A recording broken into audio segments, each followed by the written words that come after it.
What's up, everyone? I'm an MTG Theory Crafter, and this is episode 6 of our Tempo series. Last episode, we broke down the big three archetypes and looked at the probability distribution associated with each. In this episode, we're going to do some math magic to get a different form of the equation that will help us to better understand how to win games of Magic. Let's jump right in. So, since we haven't taken a look at the equation in a while, I wanted to bring it back up and remind you that when we made this equation, we defined tempo essentially as big swingy plays for cheap. Now, the problem with analyzing this equation as it is that it won't give us any new information because that's the information we use to create it in the first place.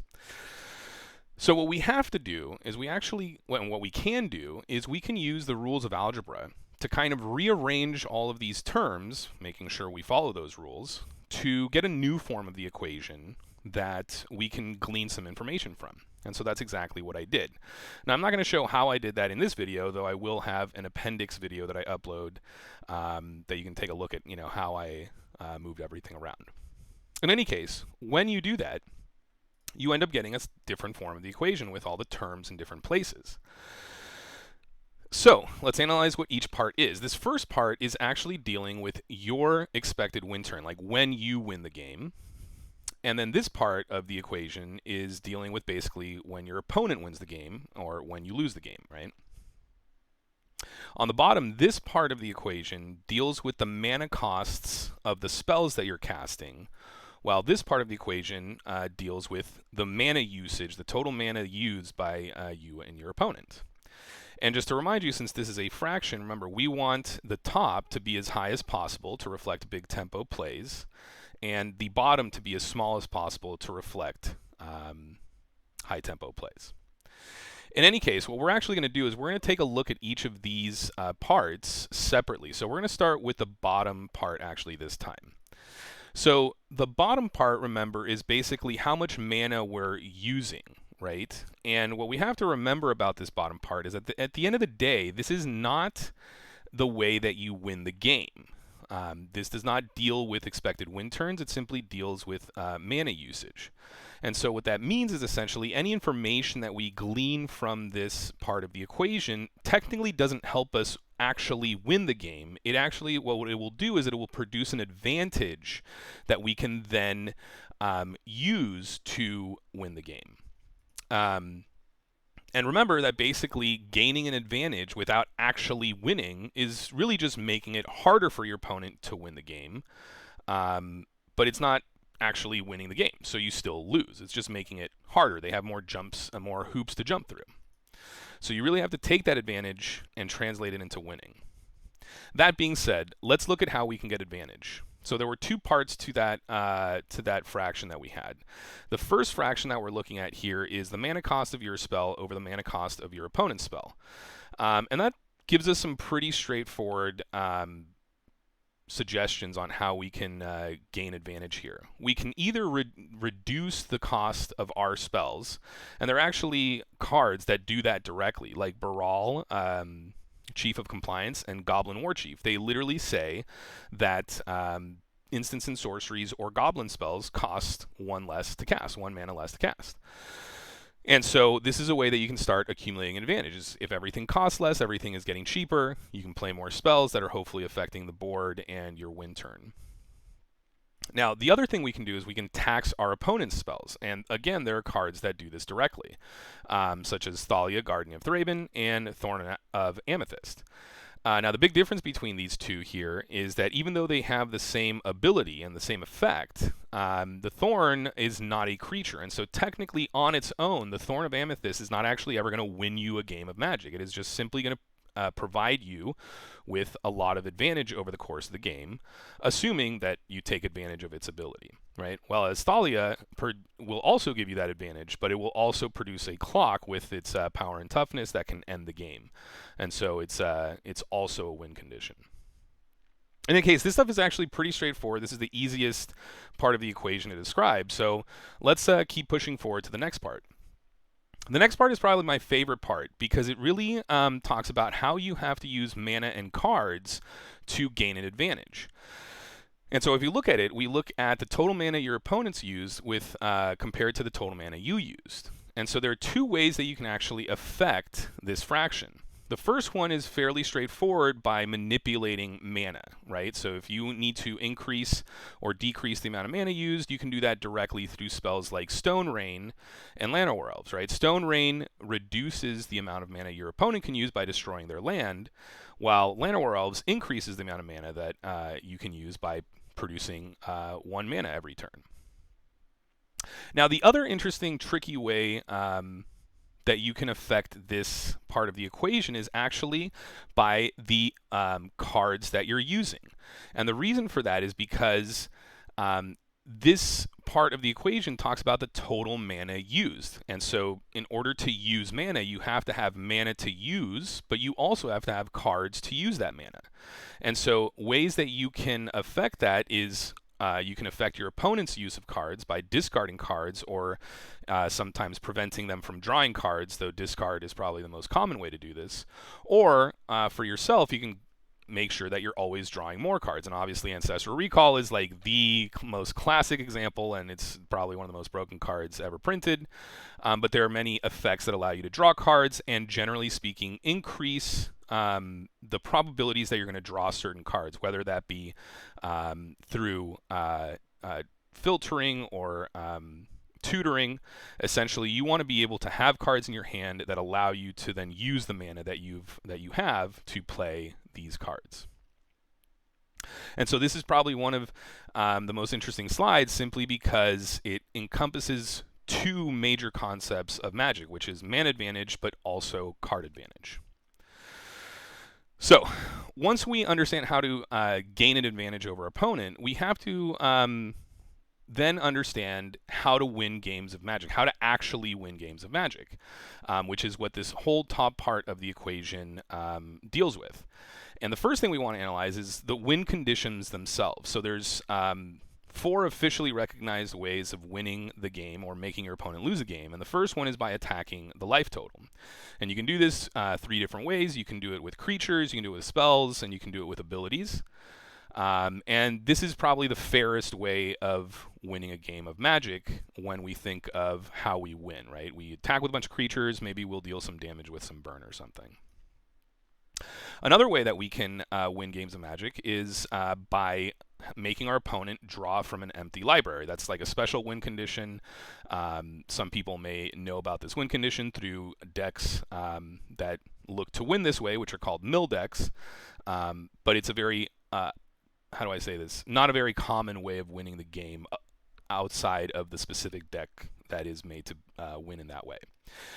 Another example of this is the infect mechanic. And if you don't know about the infect mechanic because you don't play Modern or any of the formats before that, then infect is a special counter that gets placed on a player, and if they have 10 or more infect counters, then they lose the game. Poison counters, I'm not totally sure, I can't remember, but essentially, again, unless you're playing an infect deck that is trying to do that, this is a lot less relevant of a way to win the game. Now, the last and kind of more interesting way of winning the game is through specific cards that allow you to win the game in a certain way, such as Approach of the Second Sun or Thassa's Oracle. Approach of the Second Sun, maybe some people that play Arena might be more familiar, but Thassa's Oracle has been banned, but it's another very popular card that is actually one of the more recent cards that has been used in basically every format it's been in to win the game. Now, there is one other kind of thing that I want to talk about. I myself and the game rules don't technically account for this, but there are also individual or combination of cards that make it impossible for the opponent to win the game. The specific one that I'm thinking of is 9 Lives and Solemnity. So essentially, when you play 9 Lives and Solemnity together, it makes it so that if you ever were to take damage, you take no damage instead. And so essentially any deck that is trying to win by attacking your life total is essentially not going to be able to win the game that way. So unless they can win through infect damage or milling your library or possibly having their own combination like Thassa's Oracle or Approach the Second Sun, they can't win the game. That being said, I don't consider this a win condition because you still need to win the game in one of the 4 ways up here. So it's worth talking about because there are these combos that kind of lock the game out, but they don't technically win the game. So you still need to consider one of these 4 ways of winning the game. So now that we've kind of talked about the ways in which you can actually win the game, the 2 parts of the equation that we talk about are going to kind of, reveal how you can go about, winning the game using the method that you chose to win the game with. In essence, what you're trying to do is reduce your expected win turn. So you're trying to win as fast as possible. You're trying to progress your game plan. The most common example, like we talked about before, is aggro by playing a bunch of creatures and attacking your opponent. You might have some burn there. That is a spell that can also deal damage. And then, the mill archetypes have spells and abilities that also can do what they need to do. Combo archetypes can also win using different spells or abilities or even alternate win conditions, and their whole deck is essentially built around progressing this game plan. So that's the first thing that we want to talk about with combo decks, is that you need to build your deck in a way that is going to maximize the probability of you winning the game. And another important thing that combo decks need to do in order to progress your game plan is to make sure that you are mulliganing correctly and making sure you're keeping spell or hands that will allow you to win the game as quickly as possible. So that's a consideration that you need to have when you're talking about progressing your own game plan. The thing about it is that the kinds of decks that are trying to win quickly in some way early in the game, inevitably there are going to be some decks that win faster than others. And so knowing your own deck's probability distribution and knowing your opponent's deck's probability distribution will allow you to then know which one is assumed or expected to win the game faster. In fact, some decks can't reduce their expected win turns at all, or they have a set expected win turn that is not something they can push any further down. Examples of this would be just slower or less consistent aggro combo decks, right? Or even other decks that are not built around winning the game quickly, such as mid-range and control cards, or control decks. And so what we'll see is that progressing your own game plan is not the only way to win the game. As every deck has to have a way to win, but progressing that way to win is not always the only way that you can win the game. There's a completely other way other part of the equation that reveals this other way of winning, and that's interacting with your opponent. So if you increase your opponent's expected win turn, or in other words, push their win turn as far back as possible, farther back than yours, then you'll be able to win before they do, even though you're not affecting your own win turn. Right? And so there's a couple ways that you can attack an opponent's or disrupt an opponent. The first way is by disrupting the way in which they're trying to gain an advantage over you by looking at the part of the equation we looked at earlier in this episode, right? So what you need to do is really analyze each part of that. Are they trying to make their deck, their cards cheaper, yours more expensive? Are they trying to restrict your mana, increase their own mana? Are they trying to restrict your cards? Are they trying to increase their cards counts? And so when you analyze that, you need to figure out what their plan is to gain an advantage and then attack that plan, or alternatively, you can look at how they plan to attack your way of gaining advantage and protect from that. The other way you can disrupt an opponent is directly by disrupting their win condition, right? So if you know how they're going to win the game, then you can disrupt that directly instead of trying to necessarily disrupt their how they gain an advantage. And this is going to change drastically depending on what your game plan is, right? So a control deck might have a counter spell that can directly counter that one spell that the combo deck, for example, might be banking on winning the game. If they can counter the Approach the Second Sun, for example, or counter your Thassa's Oracle that wins the game on the spot, then you can't win the game anymore, and Control can then eventually win the game by continuing to disrupt the opponent. Some prison archetypes, like the ones we talked about with 9 Lives and Solemnity, can sometimes directly affect the way that the opponent can win the game, and then just needs to win the game in some way. Whereas mid-range and tempo decks don't always have hard answers to the exact win conditions. In the most extreme example, some tempo decks cannot answer everything that other decks are providing with their threats. And so what they need to do is just push back the opponent's win condition as much as possible until they can win before their opponent. And they usually do that by setting an expected win turn that is fairly aggressive, but not involving their whole plan being just progressing their own game plan. And so that's kind of what you have to analyze when you look at this part of the equation is, am I able to directly disrupt the opponent's win condition? If I can, then I need to save my resources to do that. If I can't, then I need to attack the way that they're going to gain an advantage and just disrupt them enough so that I can end up winning with my own game plan. And thus we get to this spectrum, right? If you win more in the late game, then you need to be disrupting more so that the opponent's win turn will eventually be behind your late game win turn. On the other hand, if you win the game early, you need to be focusing more on progressing your own game plan. And when you're in the middle, then you need to kind of be good at doing both. And you need to be able to recognize in-game when you need to be pushing and when you need to be disrupting. And that is the dance of Magic and what makes good players good. So, how do we win games of Magic? If you look at this equation, that's kind of the power of this equation. It's kind of it's a checklist. It's a way that we can take a look and look through each of these parts of the equation and determine what can I do in the game right now to affect these things. Most importantly, you always want to know what the win conditions are in the format you're playing. Most importantly, obviously your own, but also all the other decks that you're going to be faced against, right? So knowing the metagame and having that information is invaluable. There is no formula for that. There is no, there's nothing to do except to read and to play and to get experience with the format to know what the different decks are that are in the format and how specifically they win the game.